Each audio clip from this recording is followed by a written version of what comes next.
Nos vamos ahora a la política, que sigue muy agitada, muy tensionada en la Cámara de Diputados. En lo particular, se vio ayer, en el primer día de la nueva mesa de la Cámara, que terminó no con una, sino con dos presentaciones de mociones de censura desde la oposición por acusaciones de intervencionismo del gobierno en justamente la configuración de la mesa que encabeza ahora la diputada comunista Carol Cariola.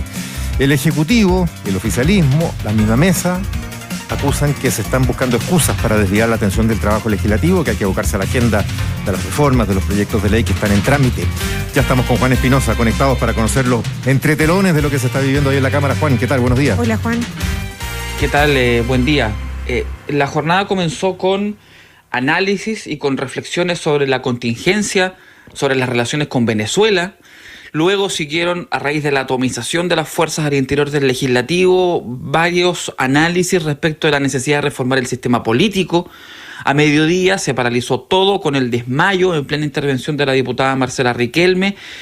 Generó el debate respecto de los protocolos de primeros auxilios, y conforme fue avanzando la tarde, después del almuerzo, empezó a tomar fuerza una idea individual que fue masificándose, la de la moción de censura. Ya eso de las 5 de la tarde había anuncio de moción de censura desde el Partido Social Cristiano, que se iba a presentar en la sesión de las 7. Una hora más tarde, cuando estábamos entrando en la prueba de ADN, se anunciaba la suspensión de la sesión, pero a las 7 de la tarde se confirmaba una segunda moción de censura en contra de la mesa liderada por Carol Cariola, integrada por Gaspar Rivas y Eric Aedo. Así ha sido de cambiante la jornada laboral en el Congreso Nacional. La razón de las mociones de censura son las declaraciones de Gaspar Rivas, después reexplicadas por él mismo, donde inicialmente atribuye a su vicepresidencia en la Cámara a un ofrecimiento directo del ministro Álvaro Elizalde de la SECPRES, lo que encendió las alarmas y la indignación en la oposición, que además de las mociones de censura anunció una carta que va a ser leída hoy durante la mañana, dirigida al presidente Gabriel Boric, y que se exige una respuesta rápida por parte del mandatario, no de ninguna otra autoridad, directamente el presidente Boric. Les invito a escuchar las palabras de los diputados Stefan Schubert, del Partido Republicano, y Francesca Muñoz, del Partido Social Cristiano, que son las colectividades autoras de las mociones contra la mesa directiva de la Cámara de Diputados.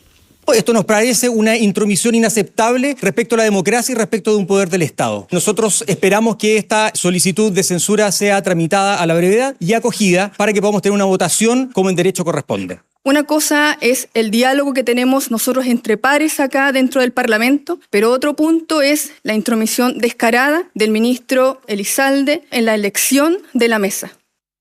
Bueno, ahí las personas que nos están escuchando tendrán que juzgar, ¿no? Pero ayer, cuando hablábamos contigo, Juan, el día después de la elección de la mesa, muy temprano en la mañana, ya mencionábamos advertencias de censura, digamos, antes de que pasara lo del diputado Gaspar Rivas, que según la oposición termina gatillando estas acciones que terminan presentando ahí en la Cámara. Quedémonos ahí en Gaspar Rivas, porque dijo que se había explicado mal. Esto fue en una entrevista de televisión durante el día, donde apunta al ministro Álvaro Elizalde como que él le habría ofrecido la primera vicepresidencia. Dice después que la interacción con el gobierno fue solo para una consulta que fue respondida por la subsecretaria de la SECPRES, Macarena Lobos, aunque los dardos durante el día volvieron a apuntar al ministro Elizalde. Claro, básicamente la explicación de Rivas es que consultó con el gobierno si el acuerdo de las bancadas, que incluía la vicepresidencia para el PDG, seguía vigente. Y finalmente eso es lo que sigue generando todo el ruido. La reacción del gobierno vino desde el titular portavoz, Álvaro Elizalde, quien llegó muy temprano, antes de mediodía, al Congreso, y se quedó hasta muy tarde, probablemente hasta la misma hora que nos fuimos nosotros, cerca de las 9 de la noche. El secretario de la presidencia descartó la intromisión y acusó obsesión de algunos sectores políticos. Lo escuchamos. Creemos que hay quizás una obsesión de algunos actores políticos de llevar al Congreso Nacional a peleas inconducentes que implican una distracción respecto a lo que importa a la ciudadanía y que en alguna medida debilitan la legitimidad y el apoyo social al Parlamento. La explicación de Rivas fue respaldada por su compañero de mesa, el DC Eric Aedo, quien ayer en entrevista con la prueba de ADN, en medio de todas las reuniones de emergencia que se sostuvieron, explicó que en los acuerdos de comité que están vigentes desde marzo del 2022, estaba el PDG presente en la directiva. Se descarta así, por parte de la mesa, el ofrecimiento. Se recuerda que esto forma parte de los acuerdos, se advierte que detrás de todo hay una excusa para censurar, y les invito a escuchar porque en medio de todo esto las reacciones y los puntos de prensa que fueron ofreciendo las distintas bancadas fueron muchísimos en el transcurso del final del día. Vamos a escuchar a los diputados oficialistas Daniel Melo y Diego Ibáñez y a los opositores Jorge Guzmán y Juan Antonio Coloma. No han pasado ni siquiera 24 horas desde que se constituyó la nueva mesa. Dejemos que la directiva de la mesa de la Cámara de Diputados haga su trabajo. Todos los diputados tienen derecho a usar todas las herramientas, pero no es criterioso ni razonable seguir perdiendo tiempo en este tema. Acá nosotros no vamos a aceptar la falta de moral, la falta de pudor y la falta de cordura que tiene hoy día esta mesa. Aquí hay una persona mandatada por el presidente de la República para llevar las relaciones con el Parlamento, y estas confianzas son las que se ven rotas con este tipo de hechos. Según lo que podemos confirmar, Paula, Mauricio, amigos de ADN, esta mañana a partir de las 10 hay sesión de sala, se va a dar cuenta de las mociones.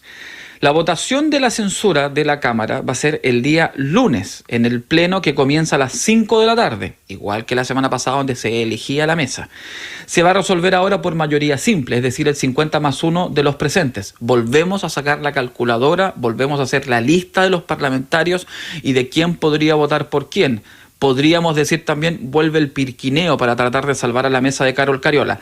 Si se aprueba la censura, el martes, en la sesión de las 10 de la mañana, se vota una nueva mesa directiva. Igual que anteayer, primera votación con 78 votos, segunda votación con el 50+1. Ahora sí está el debate de si en caso de empate habrá moneda o tómbola. Varios insisten con que quieren la moneda al aire.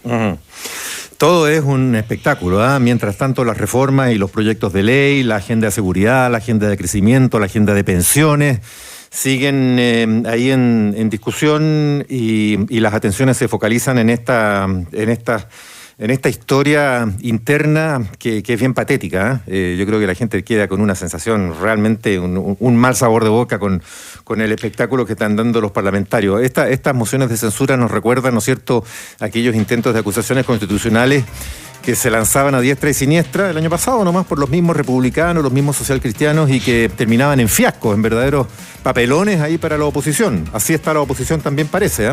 Y es lo que advertía ayer algún parlamentario de la misma UDI. Y por otro lado, todos los entretelones del caso Gaspar Rivas son realmente penosos. O sea, cuando se habla de acuerdo, qué bonito es hablar de acuerdo. Lo que hay detrás del acuerdo es una negociación, un intercambio. Rivas antes siempre fue así para estos acuerdos. Por eso también aquí los hemos comentado, a menos en lo personal, muy críticamente.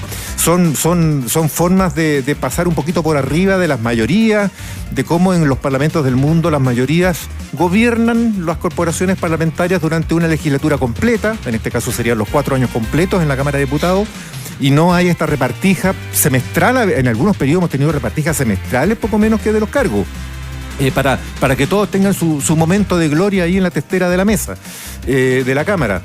Pero finalmente son un intercambio. Rivas dio su voto para que saliera la mesa que encabeza Cariola a cambio de que él estuviera en esa mesa. Eso es una transacción. Ahora, claro, lo que dice Gaspar Rivas ahí es que, perdona Mauricio, Juan, es que aquí solo se cumplió el acuerdo, ¿no? Porque el PDG estaba contemplado en una de las vicepresidencias. Claro. Si era originalmente Gaspar Rivas o no, muy probablemente no. Y muy probablemente ayer el gobierno también dio cuenta de lo que significa tener a Gaspar Rivas, que también lo comentábamos ayer contigo, Juan, en la vicepresidencia de la Cámara, un diputado con las características que tiene, digamos, ¿no? Ayer, a esta misma hora, decíamos, una cosa es que la mesa de Cariola tenga que llegar a diciembre, otra cosa es que lo logre. Que llegue, claro, tú lo advertías, absolutamente. Juan. Ahora, claro, el acuerdo, por eso digo que bonito suena el acuerdo. Detrás de la palabra acuerdo, que suena bonita, acuerdo, ponerse de acuerdo, ceder, ¿no es cierto? No, hay un intercambio. Mi voto incluso por el tuyo, mi voto yo voto por ti, pero tú votas por mí para que yo esté ahí. Lógico. Eso es lo de Rivas, eso es el acuerdo. Bueno, esos son los acuerdos siempre. Técnicamente el próximo presidente de la Cámara, si se cumple el acuerdo, es el PDG, que tiene 2 diputados. Exactamente. Donde sería Rivas. Tal cual. Ahora, yo solo quería apuntar dos cosas, sí, Mauricio dale. y Juan.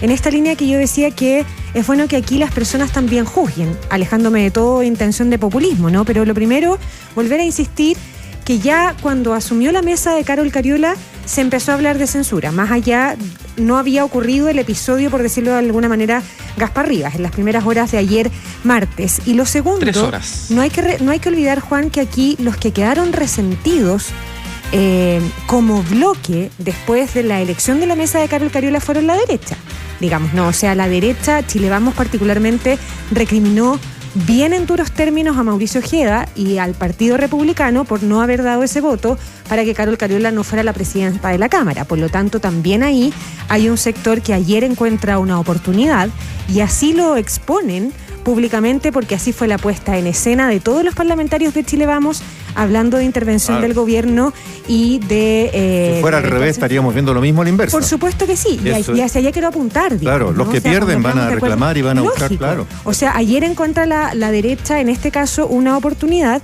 de resarcirse de alguna manera de las heridas y las recriminaciones que dejó este fail que puso a Carol Cariola, en el caso de ellos, en la presidencia de la Cámara de Diputados. Por lo mismo, el diputado Coloma decía, ojo, republicanos, socialcristianos, con una moción de censura que le puede dar un doble triunfo al Partido Comunista. Bueno, que además se le adelanta Chile Vamos. Están con el golpetazo que fue el triunfo de anteayer de la diputada Cariola y del Partido Comunista. Tal cual. Sobre el tema de Rivas, Elizalde, en fin, Sexpress, es bien extraño porque las palabras no dan cuenta de todo. Rivas lo que había dicho inicialmente y le insistieron en ese punto, si mal no recuerdo, fue Cristina González de Canal 13, ¿no es cierto?